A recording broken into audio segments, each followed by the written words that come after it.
근데 오늘 제가 책을 막 찾다가 못 찾아가지고 사실은 좀 늦게 내려왔는데 놀라운 하나님의 음성이라는 책이 있어요.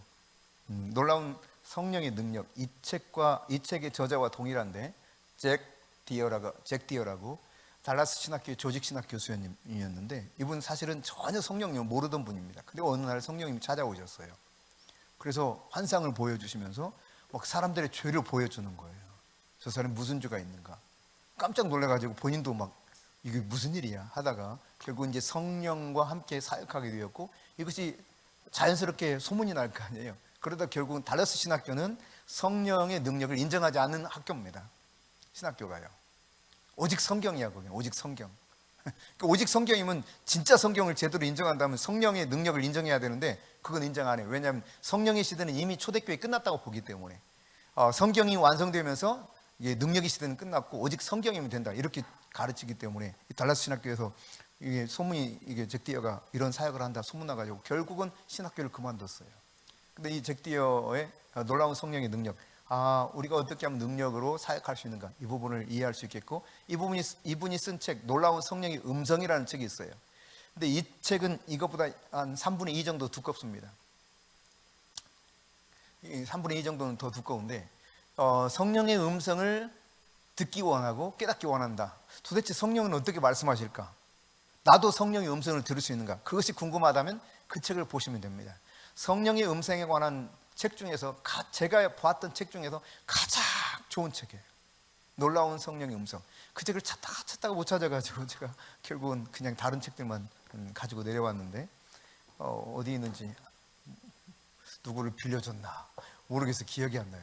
하여튼 놀라운 성령의 음성, 이 책을 여러분이 내가 내년 1월 그러니까 앞으로 3주 후에 여러분에게 읽도록 권해드리고 싶은 책입니다. 놀라운 성령의 음성. 그리고 오늘 이제 공부 중에 또 방언에 대해서 잠깐 언급이 되고 있는데, 방언에 관한 책 중에서는 제가 봤을 때 이 책이 제일 좋은 책이었습니다. 다양한 여러 사람들의 책을 봤는데 물론 학문적으로 조금 이렇게 쓴 책들도 있는데 아주 실질적인 방언이 어떤 것이고 어떻게 열리고 어떤 우리에게 이 방언을 통해서 우리가 얻는 유익은 뭔가, 또 방언은 어떻게 할 수 있는가라고 하는 부분들에 대해서 쭉 기록하면서 동시에 마지막에 Q&A까지 있어요. 그래서 방언에 대해서 궁금한 것을 질문한 걸 답변한 내용들이 되어 있는데, 이 책은 김우연 감독이 쓴 책입니다. 아주 방언에 대해서는 굉장히 잘 되어 있는 책입니다. 그 다음 성령의 은사에 대해서 9가지 은사가 나오죠. 오늘 이제 부분에도 은사에 대해서 설명이 나오는데, 이 은사에 대해서는 이 책이 아주 깔끔하게 잘 써져 있습니다. 성령님과 당신, 과거에는 성령과 나라는 책으로 두란노에서 번역이 됐었는데 아마 제 생각에 판권을 허락받지 않고 번역했지 않나 싶은 생각이 들어요. 과거에 출판사에서 많이 그랬다 그러더라고요. 그 이후에 이제 서로사랑 출판사에서 판권을 획득해서 번역한 책입니다. 성령님과 당신, 데니스 리타 베넷 부부가 쓴 책인데 성공의 신부인데요, 아주 성령의 은사에 대해서 아주 확실하게 가장 잘 정리된 책 중에 하나예요.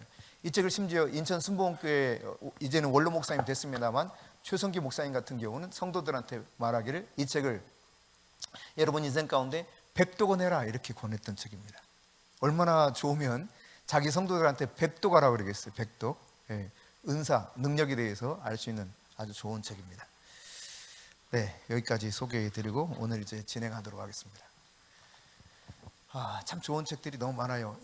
과거에는 찾기 어려웠는데 지금은 정말 좋은 책들이 많이 나와 있습니다. 우리로 하여금 영적인 부분들에 대해서 깨달아가고 공급받는 데서 도움을 받을 만한 좋은 책들이 많이 있어요. 네. 자, 오늘 4차원의 영성 개발에서 마지막 시간이죠. 여러분 신나겠어요? 이제 끝나면 뭐 하냐고 질문하시는 분들이 더러 계시더라고요. 제가 알아서 할게요. 그 다음 주는 오후 예배 시간에 짤막하게 제가 5분 설교할 겁니다.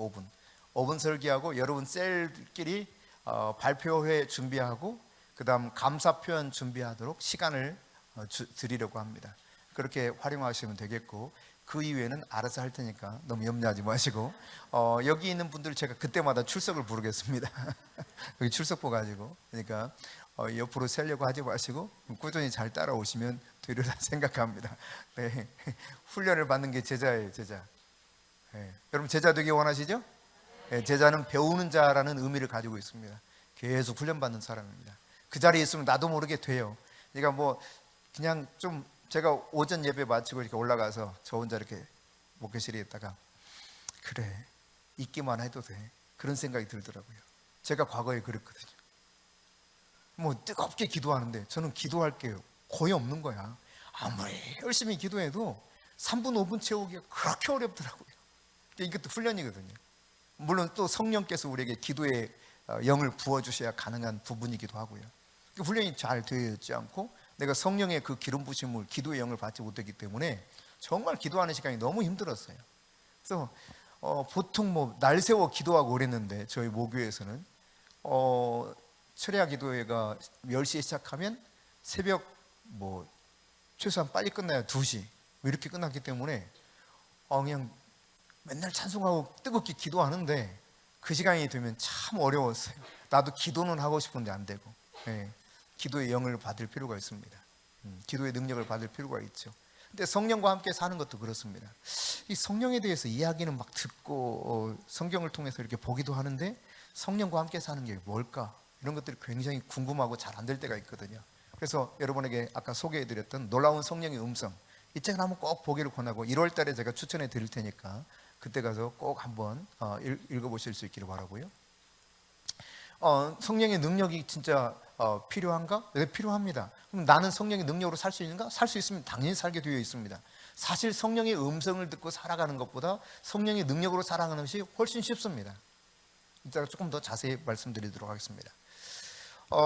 영국이 나온 청교도 신학자 중에 아주 뛰어난 분이 존 버년 목사님입니다. 이분은 이제 감옥에 들어가셔서 사실 그 속에서 많은 것을 깨닫고 그 중에 썼던 책 중에 하나가 존 버년의 철로 역정이죠. 철로 역정은 영화로도 나와서 애니메이션 영화로도 나와서 우리나라에 상영된 적이 있습니다만 언젠가 한번 여러분과 같이 보려고 합니다.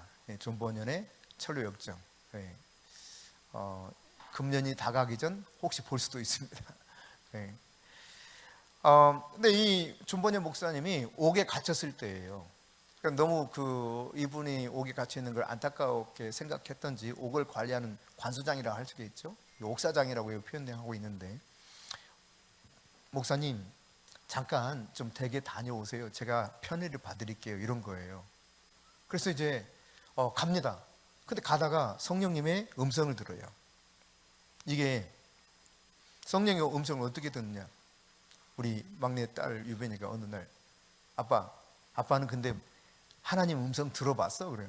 그럼 그랬더니 아니 그런 거 말고 진짜 음성 들어봤어 그래요. 그래서 제가 목소리를 이렇게 말하는 것 중에 진짜 음성을 들어봤냐고 저한테 묻는 거예요. 그래서 제가 그거는 특수한 경우들 몇 차례만 이렇게 하는 거라 아빠는 아직 못 들어봤는데 나는 들어봤어?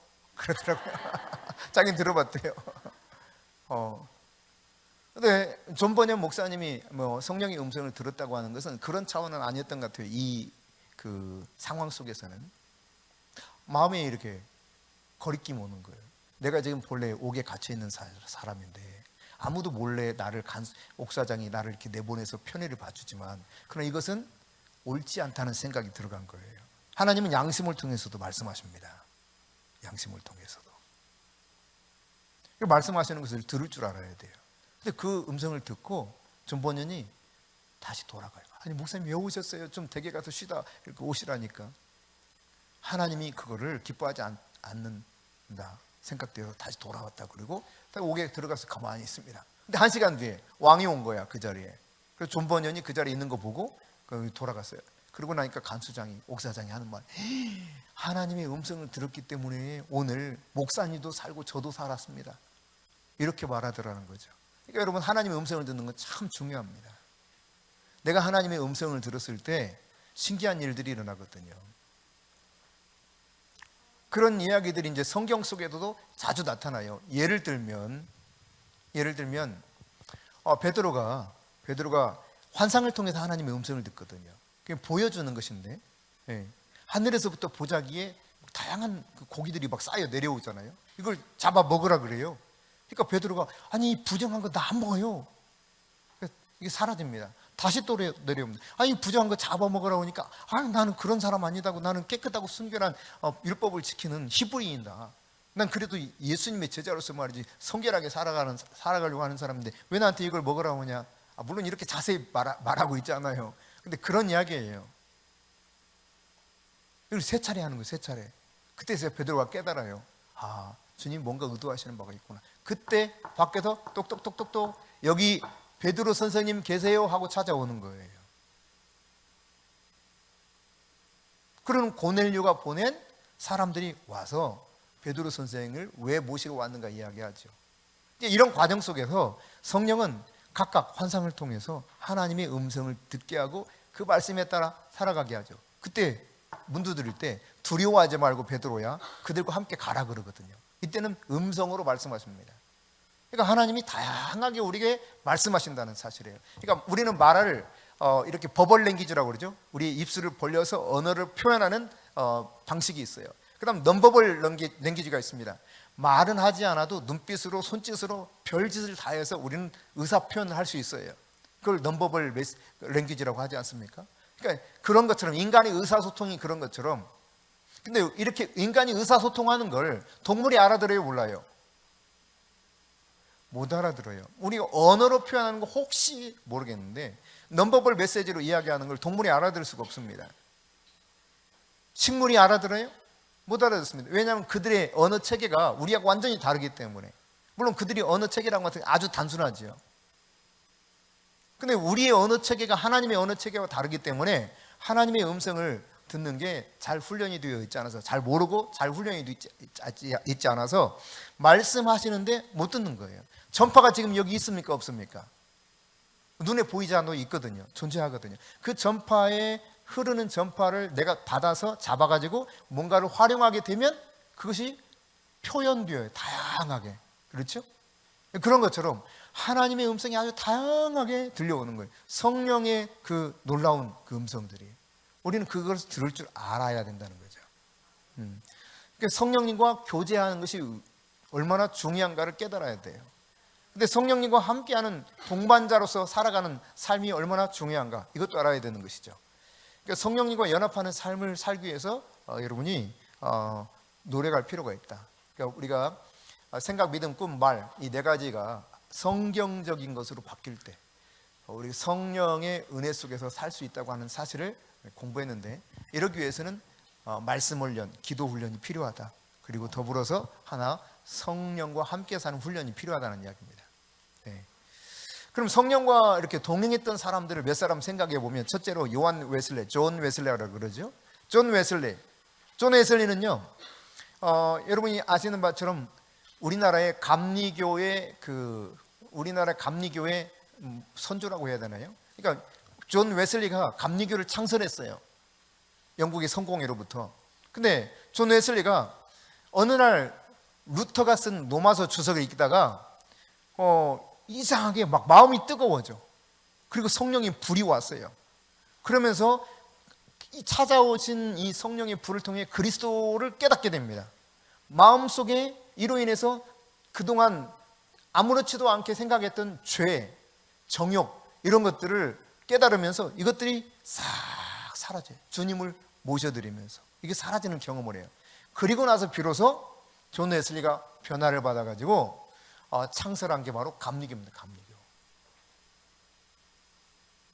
그런가 하면 여러분, 찰스 피니, 이 찰스 피니는 아주 뜨거운 부흥사 중에 하나였죠. 대각성 운동을 일으켰던 엄청난 부흥사 중에 하나입니다. 찰스 피니에 관한 책을 읽어보면 찰스 피니가 어느 날 공장을 가요. 큰 공장에 딱 들어갔는데 거기서 막 열심히 일하던 직원들이 갑자기 일을 다 멈춰요. 그러니까 피니를 바라보고 그런 게 아니야. 그 일을 하다 그냥 다 멈추고 막 다 흑흑거리면서 울어요. 그래서 막 회개를 해. 그냥 찰스 피니가 도착했을 뿐이야. 근데 하나님의 임재, 성령의 임재가 얼마나 강력한지 그 임재 속에서 일하다가 사람들이 그 임재에 완전히 사로잡혀서 회개하면서 변화를 받아요. 그게 찰스 피니예요. 대단하지 않아요? 근데 이 찰스 피니가 말씀을 전하면 이 말씀을 듣다가 떼굴떼굴 사람들이 막 구르기도 하고 막 소리 지르기도 하고 정신없이 울기도 하고 몸을 벌벌 막 덜덜덜 떨기도 하고 여러 가지 현상이 나타나는 거예요. 이것이 성령의 능력 안에서 아주 성령이 그냥 인간을 강타해버리는 거예요. 전류, 뭐라고, 마치 전류가 온몸을 쫙 흘러가듯이. 네. 이게 여러분 불가능한 걸까요? 경험해 보신 분들도 많이 있죠, 여기 섞여 있는데. 하나님의 임재 안에서 이 놀라운 일들이 일어나요.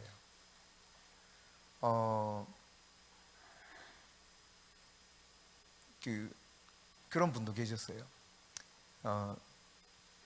최 목사님이 그 당시는 이제 개척교회 하기 전 담임 목사 사모로서 계실 때입니다.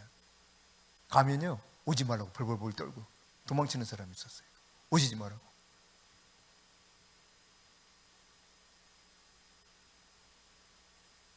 또 목회실에 제가 있으면 혹은 성경을 공부하기 위해서 다른 방에 있으면 오다가 갑자기 막 이 사신함을 떨듯이 떨다가 막 그 임재 앞에서 쓰러지는 사람들이 있었습니다. 찰스 핀이 그가 공장에 들어가기만 해도 노동자들이 일하다가도 그냥 어떤 말도 듣지 않아도 이런 상황이 벌어질 이런 일들이 있었다는 이야기예요.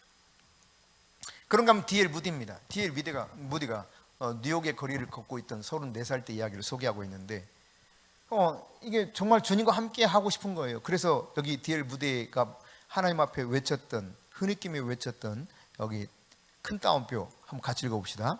오 주님, 당신은 왜 날마다 제가 당신과 함께 동행하게 하시지 않습니까? 저를 저 자신으로부터 구원해 주시옵소서. 강하게 붙들어 주시고 당신의 성령을 제게 내려 주시옵소서. 그럴 때 성령이 강력하게 임재하면서 무디를 압도합니다. 그때부터 비로소 무디가 이상한 언어로 말을 하기 시작해요. 소위 방언이죠, 방언. 방언을 하면서 성령의 능력이 입혀져서 무디가 복음을 전할 때 회개하고 돌이키는 영혼들이 수도 없이 일어나되었던 역사를 소개해 주고 있죠. 그런가 하면 찰스 스펄전입니다. 찰스 스펄전은 그 별명이 뭐냐면 얼마나 설교를 잘했던지 설교의 황태자 이런 별명이 붙은 사람이에요. 설교의 황태자. 근데 찰스 피니가 이런 고백을 합니다. 자기가 성령의 능력을 받지 않고 설교했을 때는 아무것도 아니었다는 것을 알게 돼요. 그런 다음에 고백하기를 뭐라고 그러냐면 성령이 함께하지 않는 설교를 60년 동안 하는 것보다 성령이 함께하는 그 설교를 6마디 하는 게 낫다는 거예요. 이게 엄청난 차이죠. 설교의 황태자인 찰스 스펄전의 이야기입니다. 성령님과 함께하지 않는 설교 60년 하는 것보다 성령님과 함께하는 6마디가 더 낫다는 거예요. 그러니까 어떤 설교를 어떻게 듣느냐, 이게 엄청난 차이를 가져오는 거예요. 물론 성령님께서는 끊임없이 녹화하시죠. 내가 네 문 밖에서 두드르느니 누구든지 내 음성을 듣고 문을 열면 내가 들어가 그로 더불어 먹고 그는 나로 더불어 먹으리라. 닫혀있는 상태에서 하면 길가의 심령 같은 상태에서 말씀을 들으면 새들이 와서 그냥 길가에 떨어져 있는 씨앗 먹어버리는 것처럼 내가 마음을 닫아놓고 말씀을 들으면 하나도 안 들어와요. 무슨 말을 했는지 하나도 기억이 안 나. 그냥 앉아서 소리는 들렸어요. 근데 하나도 몰라, 하나도. 여러분도 아마 그런 경험들이 있는 분 계실 거예요. 저도 그랬어요. 하나도 기억 안 나. 예배 시간 분명히 있었어. 근데 전혀 기억이 안 나. 어떤 때는 계속 졸아. 아까 제가 그랬잖아요. 앉아있기만 해도 좋은 거다. 오후에 제가 점심 때 저희 설교 마치고 예배 마치고 올라가서 그런 생각했다고 했잖아요. 저도 그런 적이 있거든요. 설교 시간만 되면 왜 그렇게 졸려? 다른 분들은 은혜도 잘 받는데 막 아멘 아멘 하면서 그러면 너무 아멘 크게 하시는 분이 계셨어요. 아멘! 이 정도. 진짜 거짓이 아니고 이분은 말씀하실 때마다 막 아멘! 아멘! 아멘! 하니까 자다가 정신이 번쩍 들어. 그랬다 또 조금 있다 좀 금세 졸아. 그럼 또 아멘! 그럼 번쩍. 그분 때문에 잠자다가 짜증나가지고 혼났어. 내가 얼마나 졸았던지. 우리 사촌 동생이 김진 장로예요. 김진 장로. 그 당시 아마 그 친구가 고등학생이었을 거예요. 내가 대학생이고. 내가 조니까 설교 시간에 안타까웠겠지. 옆구리 치고 하는데도 잠깐 했다가 또 졸고 또 졸고 그러니까 한 번은 안 되겠던가 봐요. 제 귀에다 대고 와! 이런 거야. 이 소리가 얼마나 크게 들리는지 잠 팍 깼는데 깜짝 놀랐죠. 내 귀에다 대고 그러니까. 근데 엄청 화가 나는 거야. 진짜 화가 나더라고요. 그래서 한참 이제 그 당시 우리 담임 목사님이 설교를 좀 길게 하시는 편이었거든요. 아까 말했잖아요. 새벽 2시까지 했다고. 그러니까 말씀 전하고 기도하고 찬송하고 다시 또 뭐 일이 있으니까 중간에 간식도 한번 줘. 빵, 우유. 가끔 생각나요. 근데 이게 길게 진행되니까요, 가만히 보니 내가 이렇게 어쩌다가 졸다가 정신이 들어 눈을 떴는데 졸고 있어. 그래서 제가 기회다 다 사람들이 무슨 일이야. 내가 너무 크게 소리 질렀거든. 복수심에. 그랬던 적도 있어요. 근데 하나님께서 그 자리에 있는 저 같은 사람도 불쌍히 여기셔서 하나님 만나게 하시는 때가 오더라고요. 물론 세월이 한참 지나섰지만. 그래서 말씀이 너무 달콤하고 그 한마디 한마디가 다 나한테 하는 말이고 정말 깜짝 놀랄 만큼 그렇게 변화되는 때가 오더라고요. 그래서 그때가 올 겁니다, 여러분. 그때가 오기를 사모하면서 여러분 예배를 드릴 수 있기를 바랍니다. 네, 성령님과 이 동행했던 사람들의 공통점은 뭐냐? 성령님과 친했다는 사실이에요. 그렇기 때문에 성령의 음성을 잘 알아들어요. 성령과 교통하는 거예요. 고린도후서 13장 13절에 주 예수 그리스도의 은혜와 하나님의 사랑과 성령의 교통하심이 너희 무리에게 있을지어다. 이 교통, 코이노니아라고 하는 단어를 쓰고 있는데 이 성령님과 계속 교제하는 거예요. 계속 만나서 교제하고 성령님과 이 성령님과 또 같이 협동해. 이 또 교제 안에 들어가는 거예요. 성령님 말씀하신 대로 동역을 한단 말이에요. 협력하는 성령과 함께. 나도 성령님을 위해서, 성령님도 나를 위해서.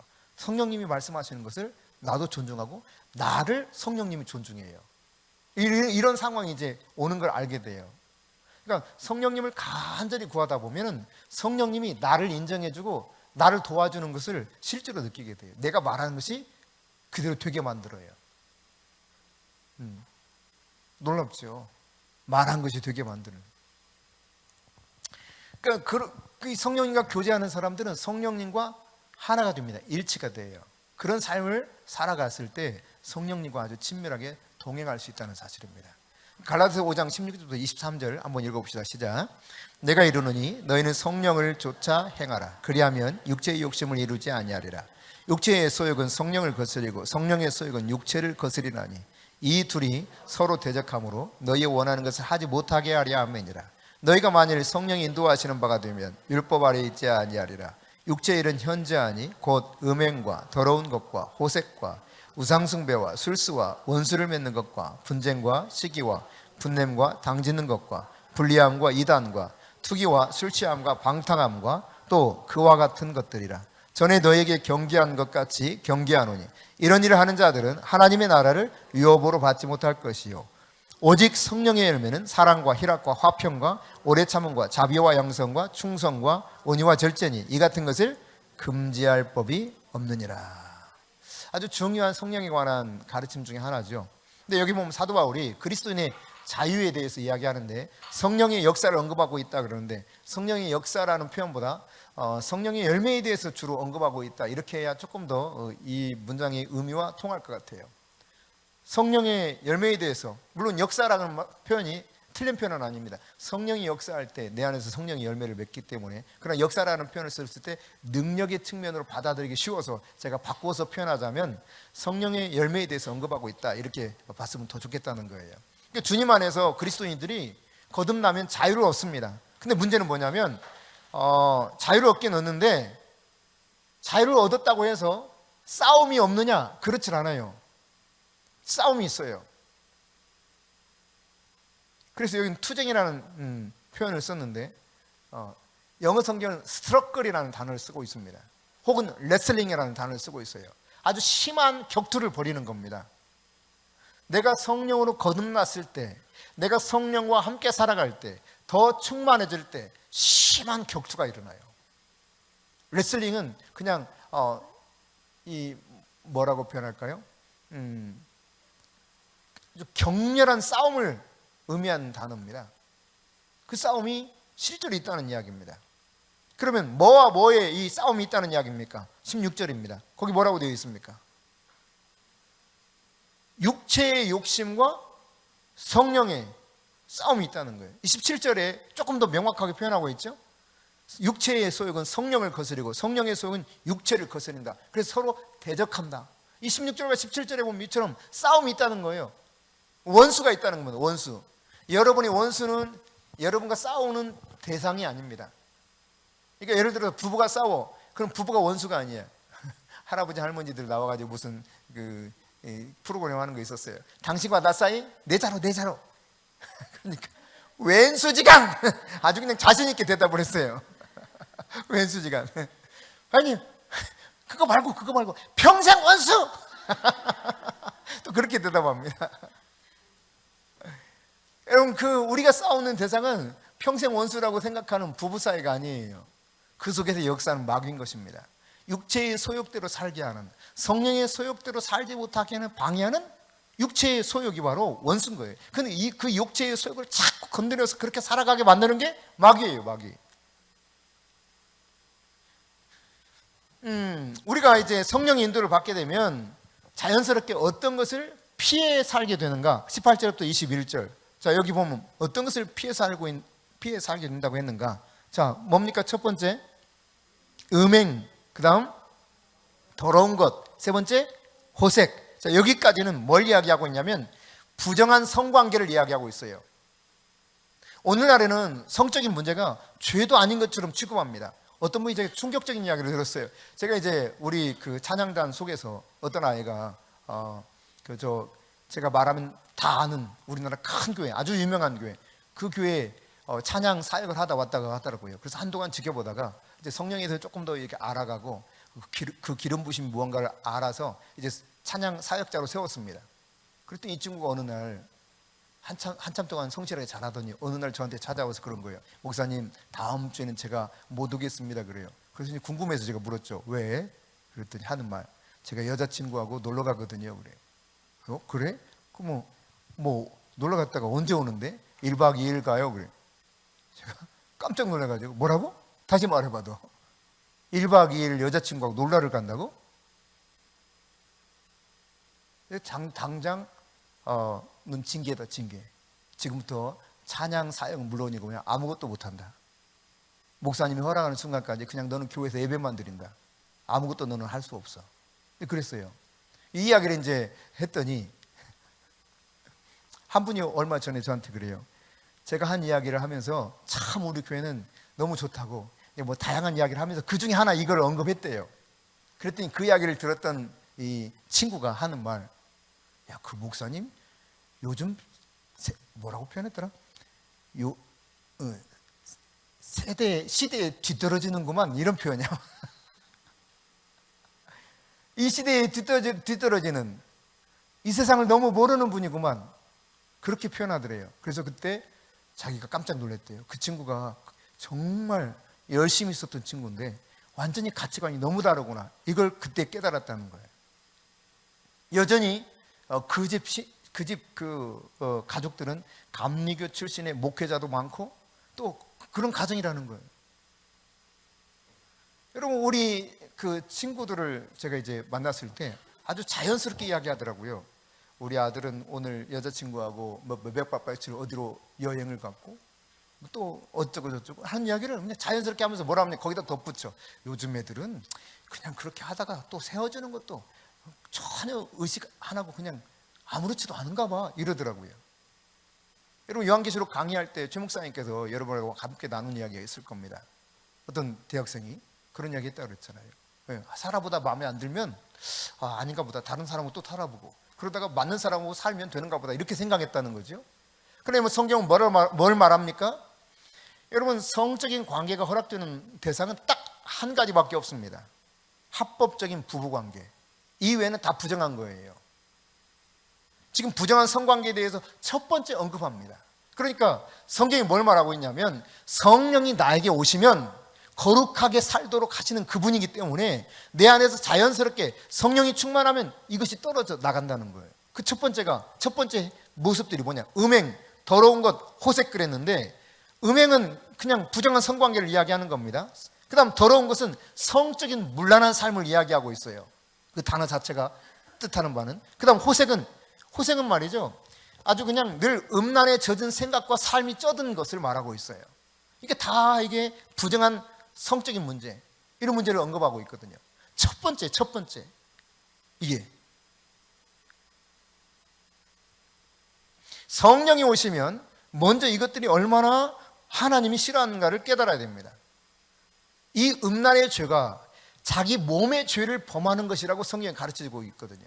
그러니까 성령의 충만함 속에서 나타나는, 현저하다 그러죠. 육체의 일은 현저하니, 성령이 없는 사람들은 이렇게 살아간다는 거예요.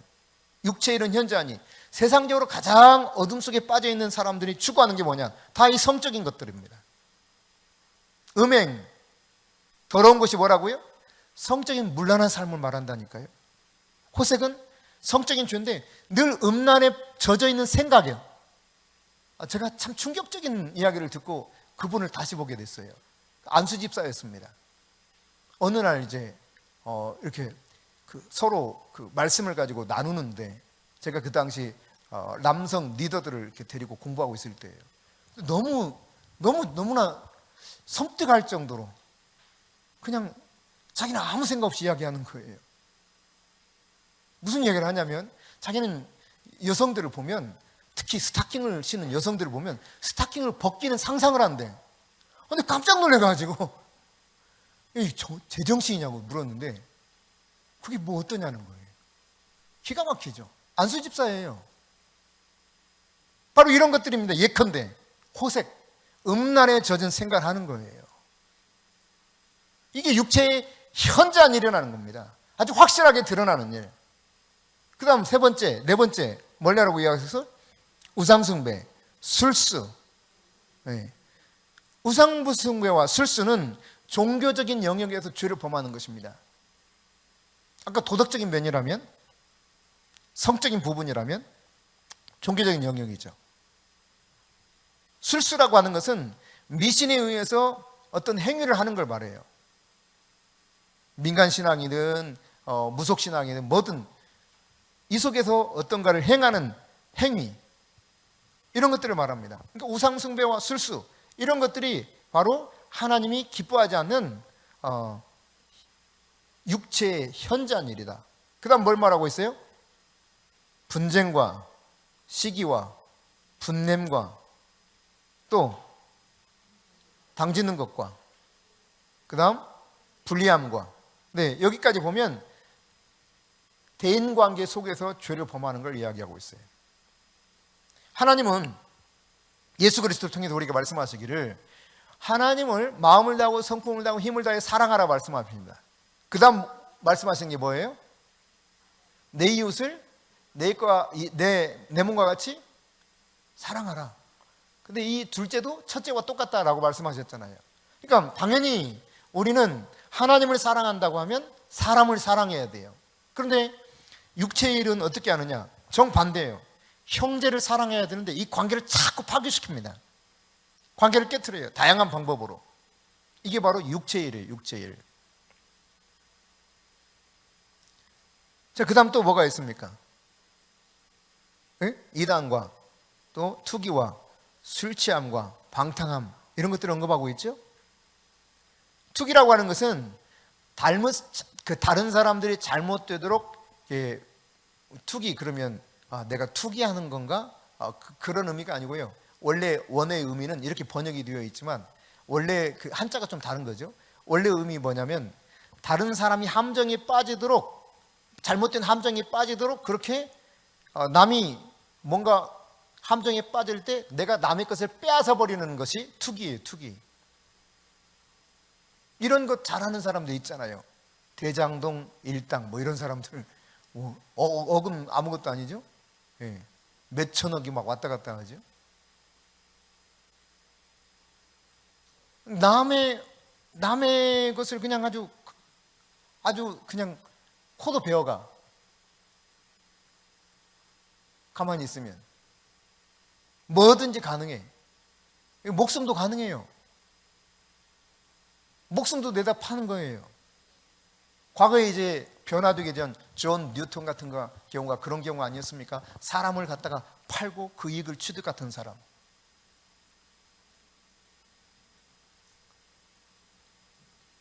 그 다음 또 어떤 게 나오죠? 술 취함과 방탕함. 여러분 개인적인 삶에 있어서 술 취한 것, 여러분 당연하게 내가 뭐 술 먹는다고 내가 남한테 무슨 뭐 죄를 졌어 뭐 했어 이렇게 생각할지 몰라요. 그런 하나님 말씀하고 있어요. 이 육체의 일이 현저하다. 다시 말해 성령으로 살지 않는다는 것입니다. 술 취한 사람들이 방탕하게 살아갑니다. 이런 사람들은 방탕이라는 것은 무절제하고 방종의 삶을 사는 걸 말하거든요. 절제력이 없어요. 그래서 잠언에도 보면 술 취하고 술을 좋아하고 또 고기를 탐하는 자와 사귀지 말라 이런 표현까지 있습니다.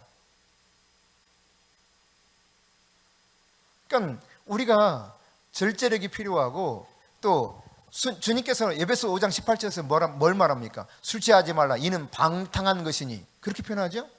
그러니까 술 취함과 방탕은 연결되어 있어요. 술 취해 사는 사람이 절제력 있는, 절대로 그럴 수가 없어요. 절제할 수가 없어요.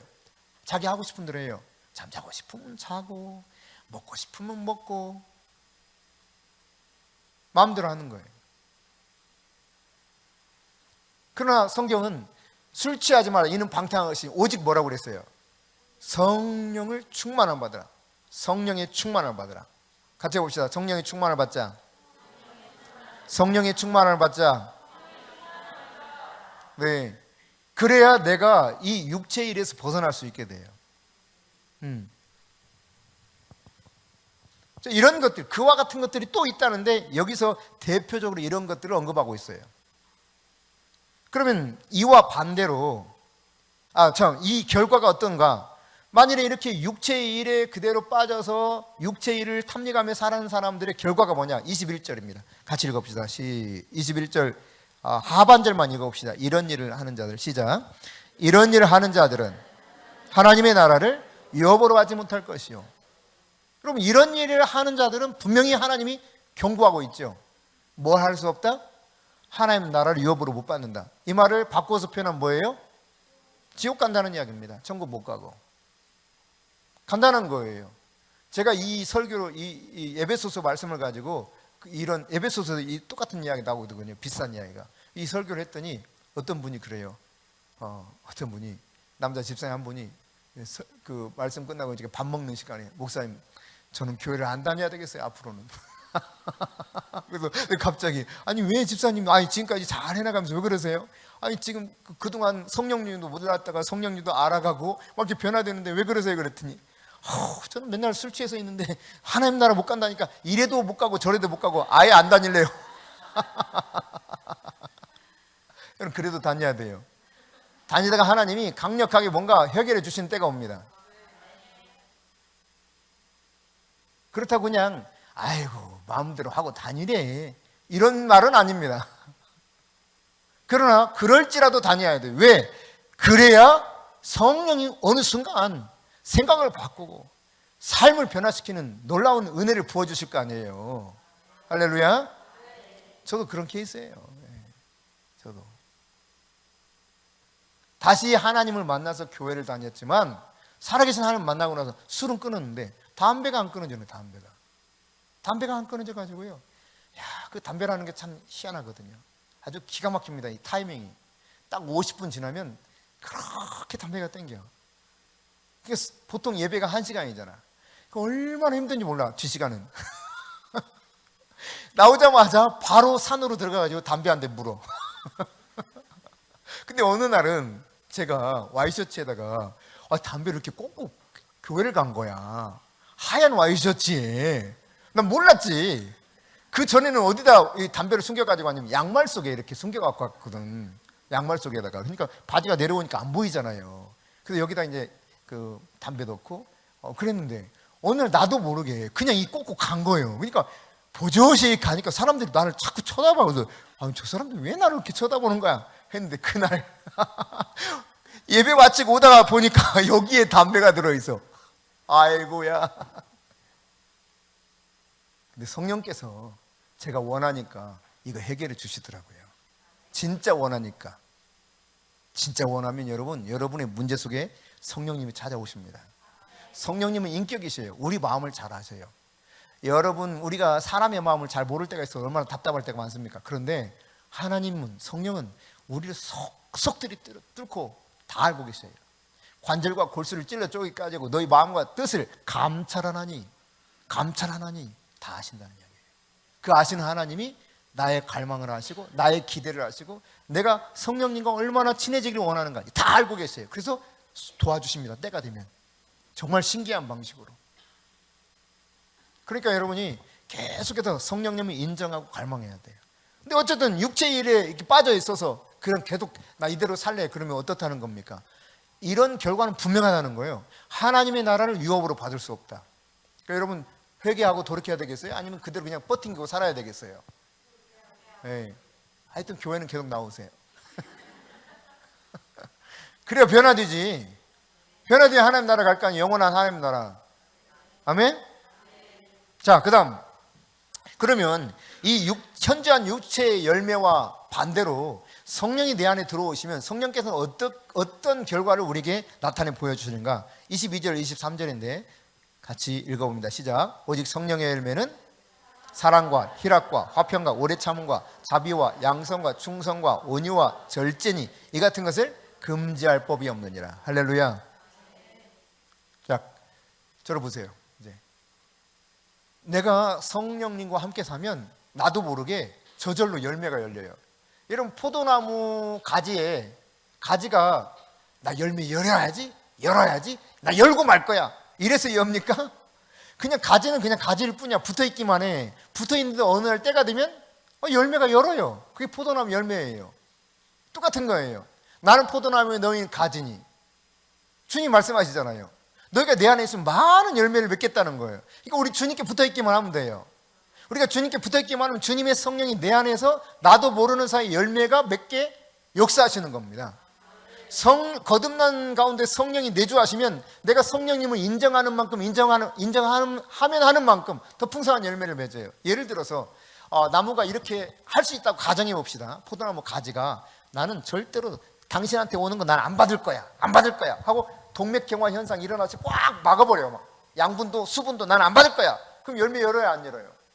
안 열면 죽어요. 똑같은 거예요. 내가 그냥 받아들이기로 작정하고 인격적으로 그분을 인정하면 돼. 네, 주십시오 주님. 저는 공급받기 원해요. 저는 주님으로 인해 살기 원해요. 그럼 주님이 나에게 공급해 주시는 거예요. 열매 맺게 하시는 거예요. 그래서 성령 안에 살아가게 되었을 때 나도 모르게 사랑하게 되고 희락이 넘쳐나. 이건 세상이 주는 기쁨이 아니에요. 뿐만 아닙니다. 이제는 원수 같은 인간과 화평을 추구합니다. 오래 참습니다. 자비를 베풉니다. 온유해집니다. 절제력이 생깁니다. 그러니까 나도 모르게 성령 안에 살아가면 사랑, 희락, 화평, 오래 참음, 자비, 양선, 충성, 온유, 절제 이런 것들이 그냥 저절로 드러나게 돼. 저절로. 그러니까 이거를 내가 노력해가지고 맺어가려고 하면 노력하면 된단다. 안 되는 일 없단다. 우리 송대관 씨가 열심히 노래 목청 터지게 불렀는데 노력해도 안 되는 게 이거예요. 노력해도 안 돼. 되는 것 같다가 무너져요. 오래 참아보세요. 얼마나 오래 참을 수 있는지. 제가 담배를 안 피우겠다고 오래 참아봤어요. 그래서 박하사탕도 먹고 껌도 먹고 뭐 해가지고 열심히 해서 한 달 참아서 한 달. 그래서 이제는 좀 끊어지나 보다 했어요. 근데 어느 날 제 밑에 있는 한참 이제 바닥 기는 애가, 저는 이제 병장 마루봉에 가까운데 이제 막 와가지고 군대에 입대해가지고 어떤 애가 말이지 근무 시간이 돼서 근무 시간. 그래서 근무 시간에 가서 깨우는 거야. 야 이제 근무 교대해줘라. 일어나. 그랬더니 막 짜증을 내면서 화를 내는 거예요. 깨운다고. 근무 시간인데 이 녀석이 겁도 없이. 그래서 제가 얼마나 화가 나든지. 얘하고 상대하면 쪽팔리잖아. 그래서 야 나머지 다 모여, 다 깨워, 다 모여 해가지고 벙커에 다 집합. 그때 막 곡괭이자로 막 두둑겨 팼어요. 이놈 자식들 어떻게 이것들 어떻게 훈련시킬 이따위 있냐. 아니 근무 시간에 깨우니까 막 화를 내고 짜증을 내고 욕을 해. 이런 버텨 막 펴고 나 담배 가져와. 그러더니 줄담배를 피우는 거야. 그게 내가 그때 깨달았어요. 노력한다고 다 되는 건 아니구나. 그 뒤부터 안 끊어져요. 문제는 노력을 해도 안 되더라고요. 그 다음부터는. 그리고 노력할 만한 이 동력도 안 생겨. 근데 내가 갈망하니까 성령님이 끊게 해주시더라고요. 성령님이 아예 냄새도 못 맡게 만들어요. 지금도 담배 피우는 사람 옆에 가서 그 사람 양치하고 와도 제가 다 압니다. 담배 피우고 왔구나. 각을 하고 와도 다 압니다. 저는 그냥 알아요. 냄새가 다 느껴지니까. 네. 담배 옆에서 막 연기 피우면 그냥 이러고 갑니다. 너무 독해가지고 힘들어가지고요. 이게 그냥 제가 노력해서 된 게 아니에요. 성령님께 제가 간절히 구했더니 어느 날 갑자기 그냥 담배 생각이 전혀 안 나게 만들면서 담배 냄새를 못 맡게 한 거예요. 그게 성령님입니다. 그러니까 우리가 간절히 원하는 거 주님 아신다니까요. 성령 안에 충만함을 구하면 놀랍게도 이 성령의 열매들이 맺어져요. 할렐루야. 그래요 여러분. 육체의 일 15가지, 성령의 일 9가지가 대비되고 있는데 여러분이 성령 충만해서 성령의 열매를 맺어갈 수 있기를 축복합니다.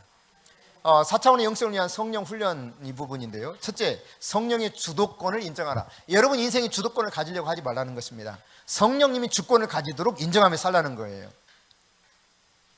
그러니까 성령 하나님께서 실제로 이스라엘 백성들 앞에서 행하셨거든요. 이사야 63장 찾아봅니다. 이사야 63장 11절부터 14절 보겠어요.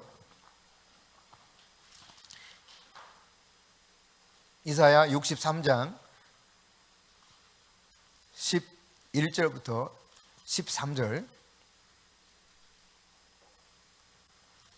자, 함께 읽습니다. 백성이 옛적 모세의 때를 기억하여 이르되 백성과 양떼의 목자를 바다에서 올라오게 하시니가 이제 어디 계시냐? 그들 가운데서 성령을 두시니가 이제 어디 계시냐? 그의 영광의 팔이 모세의 오른손을 이끄시며 그의 이름을 영원하게 하려 하사 그들 앞에서 물을 갈라지게 하시고 그들을 기품으로 인도하시되 광야에 있는 말같이 넘어지지 않게 하시니가 이제 어디 계시냐? 여호와의 영이 그들을 골짜기로 내려가는 가축같이 편히 쉬게 하셨도다. 주께서 이와 같이 주의 백성을 인도하사 이름을 영화롭게 하셨나이다 하였느니라. 아멘. 여러분 구약시대 유대인처럼 하나님이 하신 일에 대해서 하나님의 영이 했다고 말씀하고 있어요. 성령은 백성들 앞에서 인도하고 지도하셨습니다. 오늘날도 마찬가지입니다. 성도의 삶을 이끌어가는 분이 누구냐 이 말이에요. 그분이 이끌어가도록 맡기면 그분이 내 인생의 주도권을 쥐고 내 인생을 이끌어 가십니다. 그러나 내가 양보 안 하면요 결국 성령님도 거기서 내 마음을 아시기 때문에 그냥 가만히 보고 계세요. 성령님은 인격이라니까요. 여러분 자녀들에게 아무리 좋은 길을 가르쳐줘도 자녀가 이것을 받아들이면 모르지만 받아들이지 않으면 어떻게 돼요? 똑같은 거예요. 그 길 그대로 가는 거예요. 아무리 그렇게 해서는 안 된다고 이야기를 하고 나무래도 이 아이가 받아들이지 않으면 아무 소용이 없는 거거든요. 그러니까 성령께서 나의 인생의 주도권을 주시고 그분이 나를 인도해 가도록 맡길 수 있어야 돼요. 그래야 성령과 함께 동행할 수 있습니다. 그분은 창조할 때 역사하신 분이죠. 우리를 성령이 거듭나게 하십니다. 성령은 또한 위로하시는 영입니다. 성령은 우리를 보호하시고 인도하시기도 하십니다. 성령은 능력으로 역사하기도 하시는 분입니다. 근데 이 성령이 충만하게 임했을 때 어떤 상황이 벌어지기도 하냐면 이 인간 개개인의 부흥이 일어나요. 다시 말해서 성령 하나님과 같이 사는 마음으로 바뀌어요. 삶이 변합니다. 그래서요 웨일즈 부흥 운동이 일어났을 때 1904년에 영국 웨일즈 지방에 놀라운 변화가 일어났어요. 술집들이 다 문을 닫아버렸어요. 누가 닫으라 안 해도. 술 장사에서는 안 된다는 거 한 거예요. 왜? 성령이 뭐라고 말합니까? 술 취하지 말라 이는 방탕한 것이 그랬는데 하나님 나라 유업으로 받지 못하게 하겠다 그랬는데 술을 판다? 결국 지옥으로 가는 인생을 만들겠다는 거예요. 나는 그들을 통해서 유익을 얻어 돈을 벌고. 그러니까 여러분 장사를 해도 술 파는 장사는 어떻습니까? 안 되는 거죠.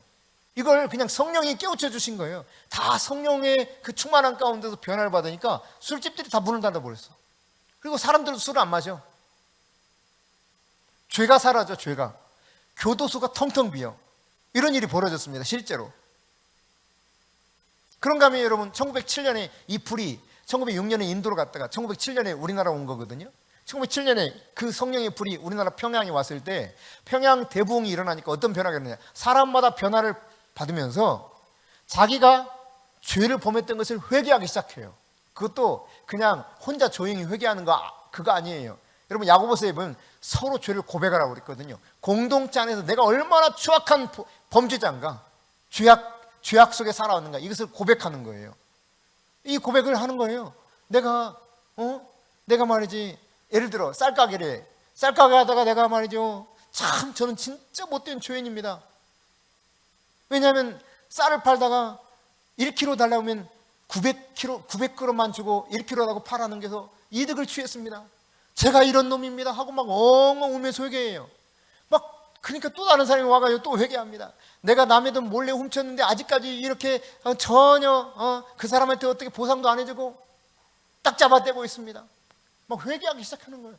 계속 그 회개 운동이 일어났어요. 성령이 역사하면 회개가 강력하게 일어납니다. 그래서 요한도 그랬고 예수님도 그렇게 말씀하셨고, 회개하라 천국이 가까이 왔느니라. 여러분 회개해야 하나님의 영이 우리 안에서 마음껏 운행하는 거예요. 회개가 없기 때문에 실제로 성령이 여러분을 사로잡지 못하는 겁니다. 정작 여러분 자신의 내면까지 깊숙이 들여다보면서 내 내면에서 어떻게 움직이고 있는가까지 낱낱이 회개해 보세요. 그러면 성령이 여러분을 가만히 두지 않습니다. 아주 구체적으로 변화를 일으키셔요. 근데 이런 생각을 하고 살아가요. 나도 성령의 임재를 누리고 싶어.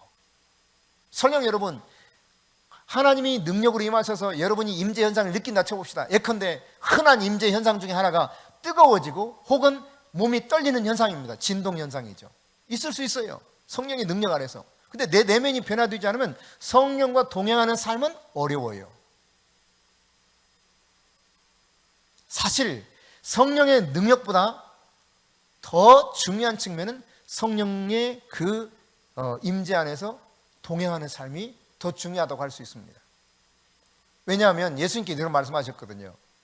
나더러 주여 주여 하는 자마다 천국에 다 들어온 것이 아니다. 내 뜻대로 행하는 자라 할 것이다. 그러니까 사람들이 말했어요. 아니 주님, 저요 주의 이름으로 귀신 내쫓았어요. 아 주님, 저는 주님의 이름으로 능력을 행했어요. 주님, 저는 주님의 이름으로 병을 고쳐줬다니까요. 예수님 뭐라고 말씀하셨습니까? 나는 너희를 도무지 알지 못하니 이 악한 자들아, 저 밖에 쫓겨나 슬피 울며 이를 갈미 있으리라. 왜 그래요 여러분? 주님의 능력으로 그것을 했는지 모르지만 주님 뜻을 행하지 않았어요. 그러니까 주님과 동행하는 것이 굉장히 중요하다는 이야기입니다. 능력보다 중요한 건 임재 속에서 그분과 동행하는 거예요. 여러분 그러므로 성령에게 주도권을 주도권을 드릴 수 있어야 돼요. 아멘. 그다음 성령의 광범위한 역사를 이해할 필요가 있는데 앞서 이제 잠깐 설명드렸고 다양한 이런 일들을 하고 계시고 또 성령이 임했을 때 어떤 상황이 벌어지면 기름 부어주셔요. 기름. 여기다 기름을 부으면 어떻게 될까? 몰라요 잘? 여러분 기름을 부으면 불이 확 타겠죠. 성령이 기름 부은다는 그런 거예요. 내 안에 성령이 임재하세요. 근데 성령이 기름 부으시면 내 안에서 막 성령의 불이 강력해지는 거죠. 더 거룩하고 정결해지고 더 능력 있게 되고 더 주님을 사모하게 되고. 그러니까 예수님도 성령이 기름 부어 주셨다고 표현하거든요. 여러분 누가복음 4장 18절 19절 보십시다. 누가복음 4장 18절 19절입니다. 자, 찾으셨나요? 한번 읽어보실까요? 시작. 자, 다시 누가복음 4장 18절 19절. 자, 찾으셨어요? 자, 시작.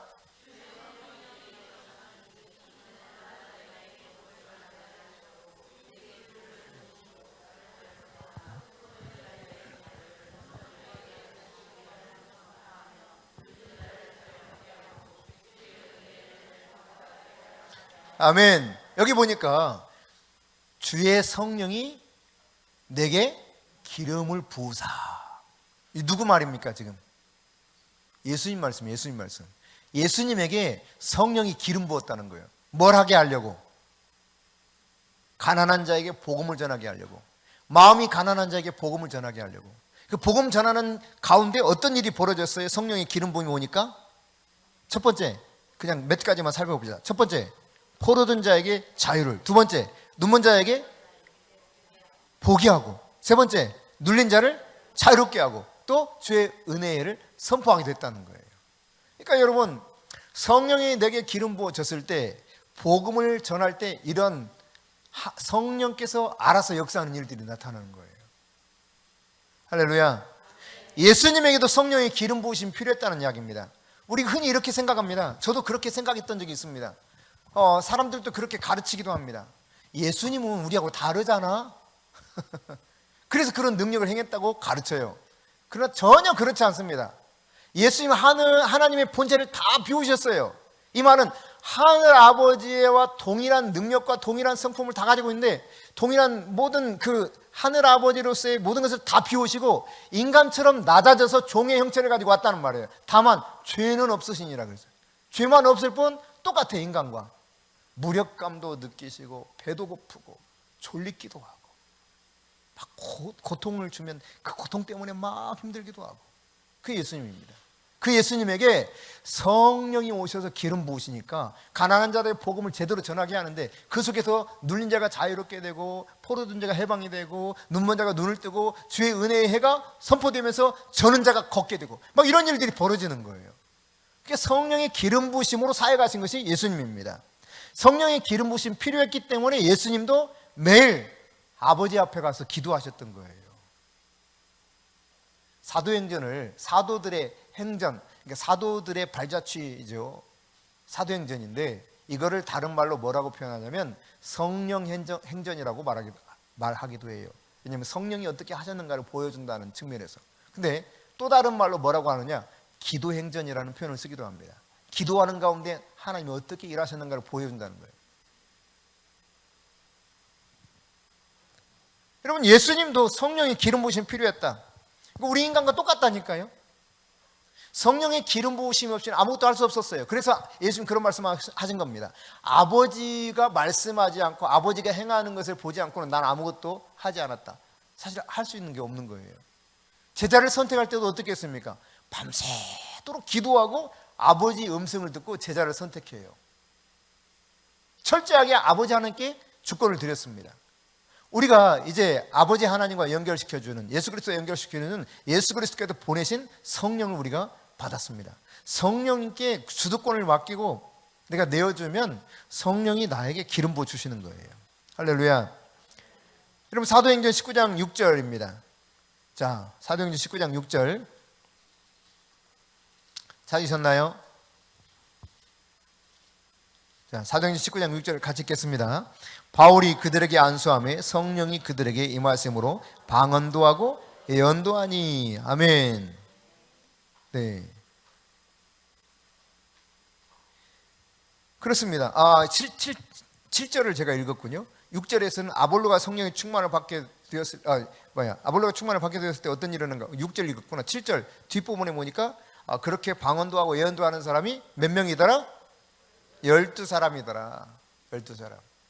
거기에 더 많은 사람이 있었습니다. 그러나 성령을 받은 사람들은 12명이었어요. 12명. 하나님과 인카운터 한 사람들은 12명이었더라. 다 된 건 아니었어요. 그러나 갈망하면 모두가 다 이렇게 변화될 수 있다고 하는 것은 분명하게 가르쳐주고 있죠. 우리가 성령의 기름 부음을 받는 방식 중에 하나가 안수함으로, 사도들이 안수했을 때 성령이 임했다는 사실. 또 여러분, 사도행전 10장 44절 찾아보세요. 사도행전 10장 44절 45절입니다 46절까지 44, 45, 46. 자, 시작.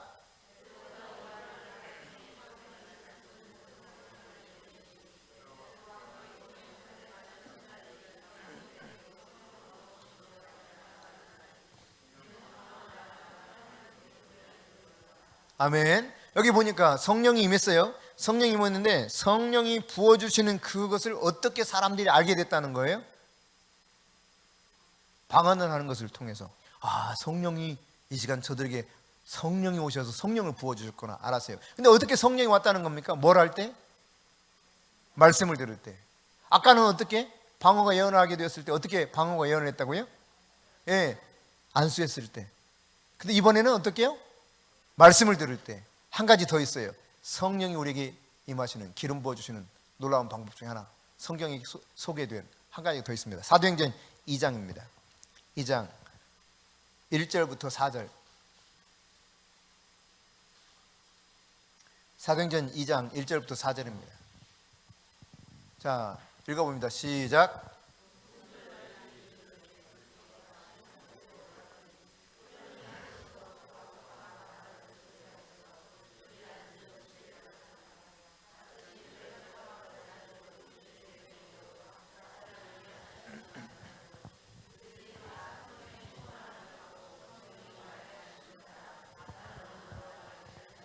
아멘. 자, 성령의 충만을 받아서 뭘 했어요? 다른 언어들로 말하기를 시작했다. Other tongues예요. 그러니까 여기 그 헬라어로는 헤테로스 다른, 그다음 언어는 글로사입니다.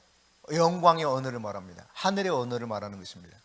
그러니까 전혀 상상하지 못했던 언어가 이렇게 나오기 시작하는데, 근데 여러분, 이 성령이 하늘로부터 급하고 강한 바람처럼 왔고 불의 혀처럼 왔잖아요. 그래서 이런 일들이 벌어졌는데 어느 때에 이게 왔다는 거예요? 뭐 할 때? 뭐라고 되어 있어요? 정확하게. 네, 큰 소리로. 네? 뭐 했어요?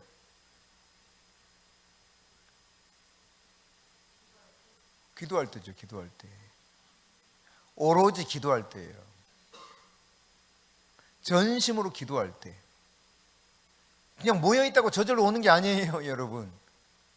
모여서 전심으로 기도할 때 성령이 임했어요.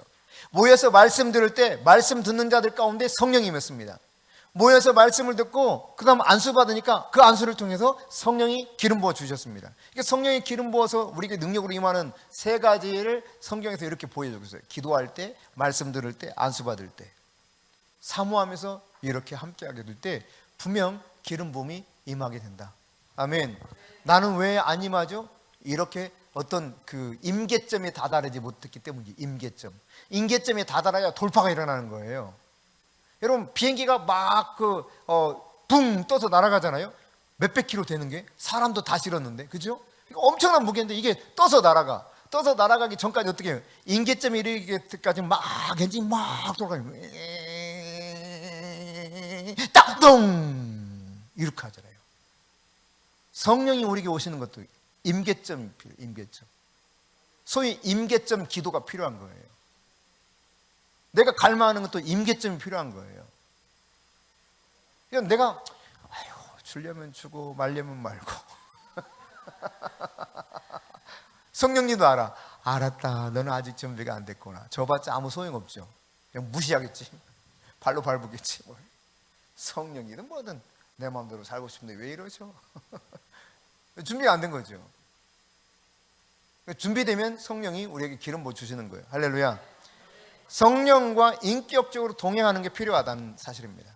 성령님은 인격이에요. 인격. 이것을 잘 알아야 돼요. 그러니까 성령을 능력으로만 생각하면 안 됩니다. 그것은 부분적인 부분이고 일부분이고, 성령은 인격이십니다. 첫째. 그래서 그분을 인정해야 돼요. 부부로 살면서 여러분이 그 경험하는 가정에서 다 경험한 바지만, 여러분 무시할 때 어때요? 배우자가 나를 무시해. 그럼 얼마나 힘들어. 말로 무시하고 행동으로 무시하고 침묵으로 무시하고 다양하게 무시하는 방법이 있을 수 있겠죠. 무시하면 여러분 정말 내가 이 사람하고 평생을 정말 뜨겁게 살아야지 이런 마음이 생겨요. 아니면은 무시당할 때마다 내가 이 사람하고 내가 왜 살아야 돼 이런 마음이 생겨요. 그게 똑같은 거예요. 성령님이 내 안에 들어와 계시거든요. 내 안에 계셔서 나와 함께 살기를 원하셔요. 그러니까 예수님이 요한계시록 3장 20절에 말씀하셨다니까요. 내가 문 밖에서 문을 두드리니 누구든 내 음성을 듣고 문을 열면 내가 들어가 그로도 보러 먹고 그는 나로도 보러 먹으리라. 함께 살겠다는 이야기예요. 그러니까 예수님이 왜 우리에게 찾아오시느냐? 함께 살기 위해서 찾아오시는 거예요. 성령님이 내게 찾아오신 이유가 그겁니다. 예수 그리스도의 영이 성령이잖아요. 그러니까 성령님이 내게 왜 오시느냐? 궁극적으로 함께 살기 원해서 그러는 거야. 인격적으로 같이 살기 원해서, 같이 너와 동행하자는 겁니다. 평생 동행하기 원하면서 배우자로서 받아들였던 것처럼 똑같아요. 신랑이신 예수님이 우리를 신부로 맞아서 나 너와 평생 함께하기 원해. 그게 나에게 보내준 게 성령이야, 성령. 이 성령 하나님을 내가 인정하면서 살아가야 되는 거죠. 근데 많은 사람들이 성령을 능력으로만 생각해. 그러니까 수단으로 생각하는 거예요. 그러니까 아까 말씀드렸던 것처럼 주의 이름으로 귀신도 내어쫓고 주의 이름으로 병도 고치고 능력도 했는데 주님이 모른다고 하시는 거예요. 우리에게 그 기름 부으심 안에서 능력을 주어져서 나도 모르게 할 수는 있어요. 그러니까 여러분 둘 중에 뭐가 쉽냐? 여러분이 질문하면 여러분 아마 고개를 깍거릴지 모르겠어요. 자, 이 둘 중에 뭐가 쉽게 어려운지 한번 매려보세요. 첫째, 성령의 능력으로 기도해서 병도 고치고 정말 희한한 일들도 벌어지게 하는 것. 두 번째, 성령님의 음성을 들으면서 성령님과 인격적으로 살아가는 것. 여러분 어느 것이 더 쉬울 것 같아요? 첫 번째가 훨씬 쉬울 것 같죠? 아니다. 첫 번째?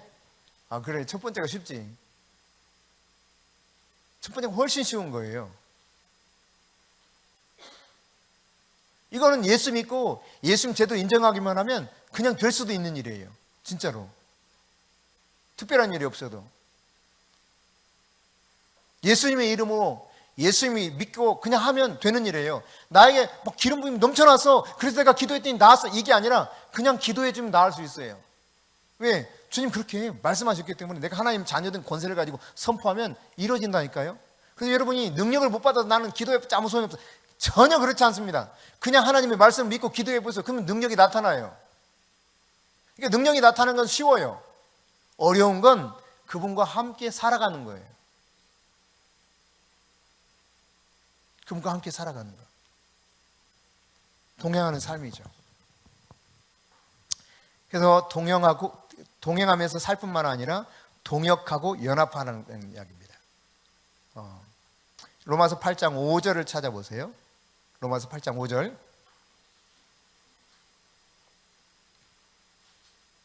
자, 같이 읽습니다. 육신을 따르는 자는 육신의 일을, 영을 따르는 자는 영의 일을 생각하나니. 그렇습니다. 그러니까 성령과 함께 동역하고 연합하는 사람은 내 생각대로 살지 않아요. 왜냐하면 육신을 따르는 자는 늘 육신의 일만 하려고 하거든요. 그러나 영을 따르는 자, 성령을 따르는 자는 성령의 일을 생각해요. 성령님과 함께 동역하면서 성령님과 함께 연합한 삶을 살아가게 되는 것이죠. 여러분, 그러니까 성령과 함께 사는 훈련 속에 성령의 음성을 귀 기울이고 원한다면, 자, 따라서 봅시다. 첫째, 듣기를 원해야 돼. 듣기를 원해야 한다. 다시 한번. 성령의 음성을 듣기 원해야 된다. 여러분, 성령의 음성을 듣기를 원해야 돼요. 그래야 성령의 음성을 들을 수가 있어요. 안 들으려고 하면 말해도 안 들리잖아요. 무슨 말씀인지 여러분 이해되죠? 상대방이 아무리 말해도 내가 듣기 싫은 마음이 있어서 안 들으려고 하면 안 들립니다. 그게 심각 좀 상태에 이렇게 빠지면 듣고 싶지 않으면 전혀 무슨 말인지 하나도 안 들어와요. 성령님이 여러분에게 말씀하실 때 듣기 원하는 마음이 있어야 돼요. 주여, 제가 성령의 음성을 듣기 원합니다. 제가 잘 들을 수 있도록 도와주십시오. 이 마음이 필요해요. 그 다음 두 번째 따라서 해봅시다. 고집을 꺾어라. 내 생각과 고집을 꺾어야 한다. 고집 부리는 사람 가운데 이렇게 딱 보면 알아요. 저 사람 참 고집불통이네. 이게 인간적인 고집불통이라는 말이 아니라 저는 이제 영적인 부분에 있어서도 자기 고집을 꺾지 않으면 절대로 성령님이 그 안에서 일하기가 불가능합니다. 자기 고집을 꺾어야 돼요. 자기 생각을 꺾어야 돼요. 내 생각과 고집을 꺾지 않는 한 그 사람 안에서 성령이 역사하는 건 기대할 수 없습니다. 그래서 고집을 부리거든요. 생각을 포기하지 않거든요. 자기 생각, 하나님의 생각이 아니라, 하나님이 주신 말씀에 근거한 생각이 아니라 자기 생각을 내려놓지 않아요. 그러니까 자기 고집을 부리는 거 계속. 이런 사람은 어려워요. 이런 거 똑같아. 여러분이 그냥 말을 할 수 있어요, 없어요? 있어요? 못하는 거 아니야 혹시? 말 못하는 분 안 계시잖아. 다 말을 하죠. 근데 왜 말을 하게 됐어요? 그냥 내가 나 말하려고 하는 의지만 있었을 뿐이야. 그럼 가만히 있다가 듣다가 처음에 들었지, 그치? 계속 이야기해. 그냥 가족들이 날마다 이야기해. 엄마, 엄마, 엄마, 엄마, 아빠, 아빠, 아빠. 지치지 않아. 끊임없이 말해줍니다. 들으라고. 그 들으면서 듣는 훈련이 돼. 여러분, 듣지 못하면 말하지 못합니다. 그래서 듣지 못하는 사람들이 말도 못하는 거예요. 실제로 신체적으로도. 그러니까 내가 들을 귀가 있어야 돼. 듣기를 원해야 돼. 그 다음에는 뭐냐? 내 생각을 꺾으면 돼. 내 고집을 꺾으면 돼. 다시 말해, 엄마, 아빠 하면서 엄마, 아빠 해봐. 그러면 애들이 처음에는 무슨 말인지 알아듣지도 못해. 근데 나중에는 그냥 하도 반복하니까 따라서 하라는 거다. 애가 이제 그때서야 어머머머, 우리 애가 말을 했다고 막 난리를 내요. 우리 애는 천재인가 봐. 말을 했어. 우리 이복선 집사님이 손녀가 뭘 했는지 내가 기억이 안 나는데, 우리 진짜 애는 천재인가 보다고 막. 다 그래, 다. 박재숙 집사님이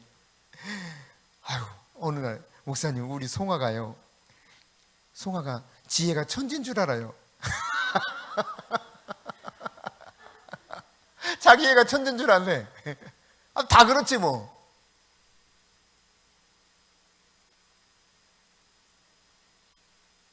제가 마지막으로 섬겼던 그 부목사로서 마지막으로 섬겼던 목사님이 이상선 목사님이라고 응암동에 광암교회에 있었는데, 그 목사님이 어느 날은 그래요. 자기 형님이 진짜 우스워 죽겠대. 그 형님도 목사님이야. 삼형제가 목사야 다. 그래서 아주 유명한 집안 중에 하나입니다. 근데 자기 형님이 영등포 교회에 있었는데, 영등포 교회 담임 목사였는데 너무 웃긴다는 거야 요즘에. 그래서 왜 그랬더니, 목사님 왜 그러세요? 그랬더니 자기 형님이 자기만 만나면 그냥 애 자랑을 그렇게 한다는 거야. 손주 자랑을. 그러면서 막 오늘은 말을 했다고 그러는데, 무슨 말? 옹알이 했다고, 말을 했다고. 이야, 상서봐, 우리 애가 말을 했다. 이야, 우리 애는 진짜 대단해. 막 이러더라고요. 그래서 무슨 말? 옹알이. 여러분, 그러니까 애가 고집을 안 부리면 옹알이부터 시작해서 말을 하게 된다니까. 어떤 날 엄마, 아빠 뭐 합니다. 그리고 조금 더 복잡한 말을 하게 돼요. 똑같아요, 여러분. 내가 성령 안에서 고집만 부리지 않으면, 내 생각만 꺾으면 저절로 되는 거예요. 왜? 내가 하나님 자녀니까. 하나님의 자녀이기 때문에 성령으로 살아가는 것이, 내가 내 생각을 꺾고 내 고집을 꺾고 계속 말해주는 거 듣고 따라서 해보면 그냥 되는 거예요. 저절로 될 수밖에 없어요. 애가 자라나면서 말도 하고 걷기도 하고 뛰기도 하고 하나님이 주시는 지혜로 뭔가를 감당하는 것처럼 똑같아요. 성령 안에서 내가 고집을 꺾고 내 생각을 내려놓으면 그 안에서 자라가고 자연스럽게 성령과 동행하는 가운데 성령의 능력으로 사는 삶이 이루어진다는 사실이에요. 근데 왜 사람들이 못하느냐? 너무 많은 다른 것을 들어왔어. 다른 생각이 너무 많아. 성경이 안 들어가 있고요, 말씀이 들어가 있지 않고, 진리가 제대로 없고, 진리 아닌 다른 것이 많아. 그리고 진리도 왜곡된 진리를 여기다 많이 넣어놨어. 가슴에 진리를 불로 받아야 되는데 이게 아니라, 성경이 말하는 진리가 아니라 왜곡된 진리를 받아놨어. 진리도요. 그러다 보니까 진짜 진리가 와도 거부해. 내가 들었던 거하고 틀린데? 내가 알고 있던 거하고 틀린데? 그러면 진짜 성경을 알고 있냐? 몰라요. 그냥 남들이 해준 이야기만 듣고 그런 줄 아는 거예요.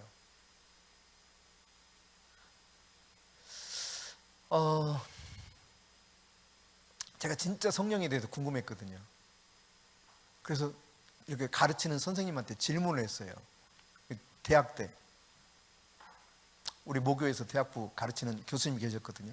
질문했어. 근데 이분이 나중에는 막 신경제를 내더라고요. 질문하니까. 그 다음부터 이제 질문 안 하게 됐는데, 왜냐하면 본인이 그 깨닫지, 그러니까 내가 모른다고 하면 편할 텐데 이분 또 자존심이 강한 것 같아. 그래서 내가 성경에 보니까, 예를 들어서 성경에 이제 질문을 하는 거야. 절기에 대해서 질문하고. 근데 성경에 보니까 초막절이라고 했다가 장막절이라고 했다가 뭐 수장절이라고 했다가 막 그렇잖아. 세 가지로 나온단 말이야. 어떤 데는 3대 절기가 유월절, 오순절, 장막절. 어떤 때는 유실절, 유칠초, 유월절, 칠칠절, 초막절 막 이렇게 나와요.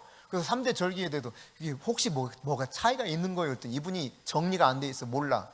그러니까 듣고 나서는 짜증을 내시더라고요. 짜증 섞인 대답을 해. 성령에서는 더 몰라. 그래서 그때부터는 이제 질문 안 하고, 궁금하니까 누구한테 물어볼 수는 없으니까, 물어봐도 알만한, 대답할 만한 사람을 주변에서 잘 발견을 못했어요. 그래서 책을 보고 있어요. 책을 통해서 조금씩 알아가기 시작했어요. 그렇고 이런 거구나.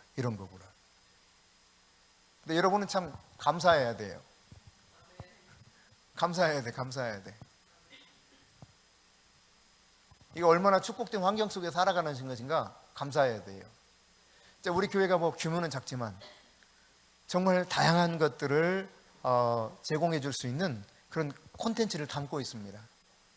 물론 완벽하지 못하죠. 그러나 정말 다양한 콘텐츠를 담고 있어요. 하나님이 다양한 것들을 저와 최 목사님에게 깨닫게 해주시고 또 훈련받게 하시고 공부하게 하셨거든요. 그 속에서 깨닫게 해주신 것들이에요.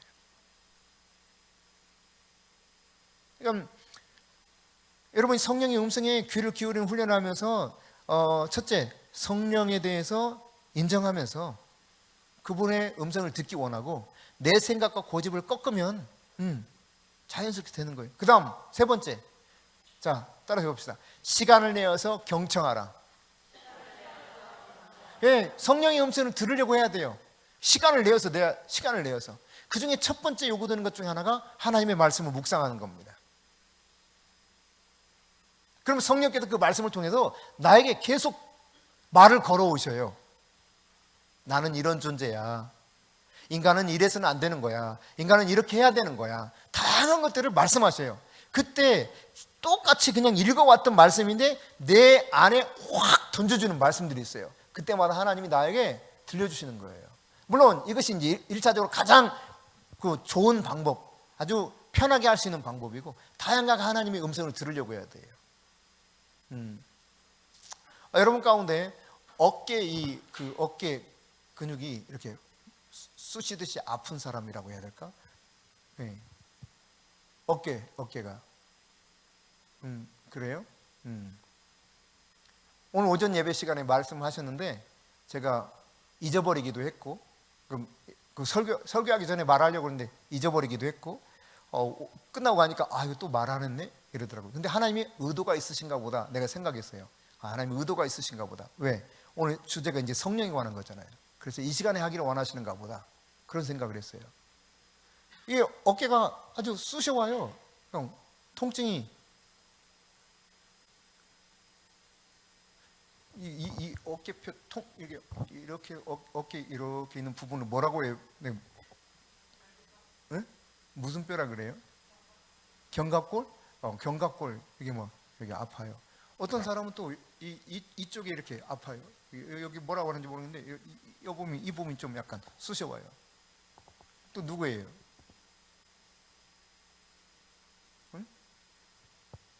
응? 왼쪽에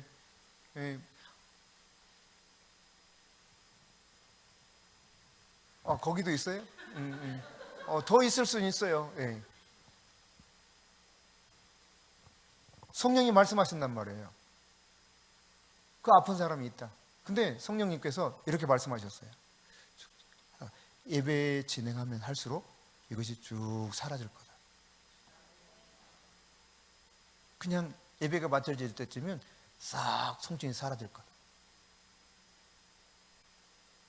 그럼 성령의 음성을 자꾸 들으려고 해야 됩니다. 이것은 이제 한동안은 시간을 내서 경청하는 훈련이 필요해요. 성령님, 저에게 말씀해 주세요. 걸어갈까요? 아니면 전철을 탈까요? 아니면 택시를 타고 갈까요? 뭐 이렇게 묻기도 하고. 그러니까 성령을 일부러 막 훈련해 보는 거예요. 일부러 그분의 인격을 중요하게 여기면서 내가 들으려고 해보는 거예요. 들으려고.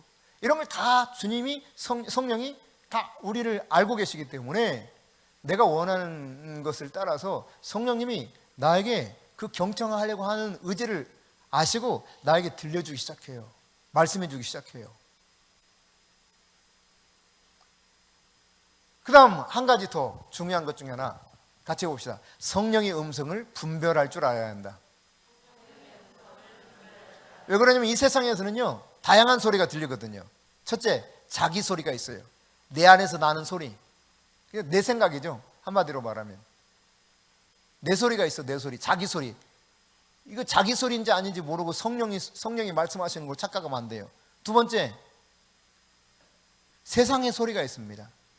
세상에 다양한 소리들이 있습니다. 세 번째, 귀신의 소리가 있습니다. 귀신이 나한테 말을 걸어올 때도 있어요. 다양하게. 그것도 역시 마찬가지 영적인 존재이기 때문에. 그리고 마지막으로 성령이 나한테 말을 걸어오신다고요. 이걸 분별할 줄 알아야 돼요. 따라서 어떻게 해야 되느냐? 하나님, 이 음성이 어디서 온 거예요? 뭐예요? 제 생각이에요? 아니면 지금 성령님이 진짜 말씀하시는 거예요? 물어야 돼요. 물으면 이게 자꾸 묻다 보면은 알아가요. 깨달아져요. 이게 성령이 주시는 말씀인지 아닌지. 근데 이건 누구나 다 가능해요. 어린애 처음부터 다 들어요? 아니라니까. 못 들어요. 근데 계속 말해 주는 거야. 엄마, 엄마, 엄마. 아주 단순한 것부터 계속 말해줘요. 끊임없이 말해줘. 지치지 않고 말해줘요. 엄마도 말해주고 아빠도 말해주고 할아버지 할머니 말해주지. 친정 할아버지 위할아버지 위할아버지 위할머니 다 말해주지. 하여튼 뭐 다 말해줘. 다 만나는 사람마다 이모가 와서 말하지. 이모에 따라서 뭐 안 해. 엄마. 왜? 이모도 쉬운 단어가 이모보다 엄마가 쉽다는 거 알기 때문에 이모도 와서 엄마 한다고. 계속 듣다 보면은 어느 순간 자기도 모르게 입모양 보고 뭔가 들리기도 하고 그러면서 약간 옹알이를 하기 시작하는 거예요. 괜찮아요. 그러니까 하다가 실수할 수도 있고 뭐 안 될 때도 있고 그래요. 괜찮아요. 그냥 해봐야 돼요. 그렇게 하다가 창피하면 어떡해? 창피 당하면 되지 뭐. 애가 말 잘못했다고 여러분 창피해가지고 말 안 하려고 하는 애 봤어요? 엄마 하라니까 하는데 아이고 잘했다 그러지. 이놈 자식아, 너 엄마도 못해? 앞으로 엄마 소리 내지 마. 입 꼭 다물고 있어. 이런 부모 있어요? 한 분도 안 계세요. 한 분도. 하나님 마찬가지예요. 여러분이 성령으로 살고자 할 때, 여러분이 정말 간절한 마음을 가지고 성령으로 살고자 할 때 실수를 연발할 수 있습니다. 하지만 주님은 우리를 만들어 가시는 거예요. 네. 걱정하지 않으셔도 돼요. 사람 눈치 볼 필요 없어요. 애가 사람 눈치 보고 저 사람들이 내가 말 잘못하니까 아이고 부끄러워 안 해야 되겠다 이런 애기 봤어요? 그 정상적인 애기 아니에요. 하나님 자녀, 정상적인 자녀라면 부끄러워할 필요가 없어요. 그냥 하는 거예요. 할렐루야. 그래서 쉬운 겁니다. 안 하려고 고집을 부리니까 안 되는 거예요. 이게 안 들으려고 하고 안 하려고 하는데 어떻게 되냐 말이에요. 근데 하려고 하면 누구라도 다 가능하다. 할렐루야. 네. 그래서 여러분의 생각과 믿음과 꿈과 말이 그렇게 4차원적인 것으로 변화될 수 있길 바랍니다.